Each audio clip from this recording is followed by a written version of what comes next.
En 2020, l'espérance de vie à la naissance en Corée du Sud a progressé de 0,2 ans par rapport à l'année précédente et de 3,2 ans en une décennie. Un bébé né l'an dernier peut ainsi espérer vivre 83,5 ans, avec pourtant 6 ans d'écart entre une fille et un garçon. La probabilité de survie jusqu'à 80 ans est de 81,5% pour les femmes et 62,6% pour les hommes.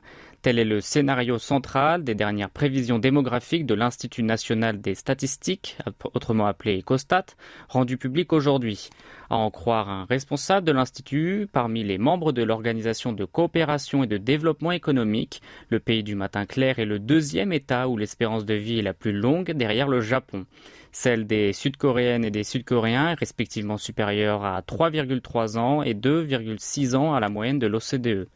Toujours selon les nouvelles prévisions pour un enfant né l'an dernier, la probabilité de mourir précocement d'un cancer, de maladie cardiovasculaire ou de pneumonie s'élève à 37,3% chez les femmes contre 46,8% chez les hommes. Les cancers représentent la première cause de décès pour 15,9% des premières et pour 26,4% des seconds. Les chiffres sont respectivement de 4,1% et de 3,3% pour les maladies contagieuses comme le Covid-19 et les parasitoses. Il s'agit de la plus importante progression annuelle, toutes maladies confondues. Et pour la première fois, la septicémie figure sur la liste des 10 principales causes de mortalité. Il est à noter également que les Sud-Coréens peuvent gagner 3,6 ans et 1,4 ans d'espérance de vie à la naissance si les cancers et les maladies cardiovasculaires sont éliminés de cette liste noire.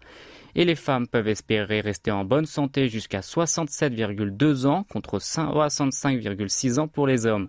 Géographiquement, avec 84,8 ans, les Séouliens peuvent espérer vivre le plus longtemps.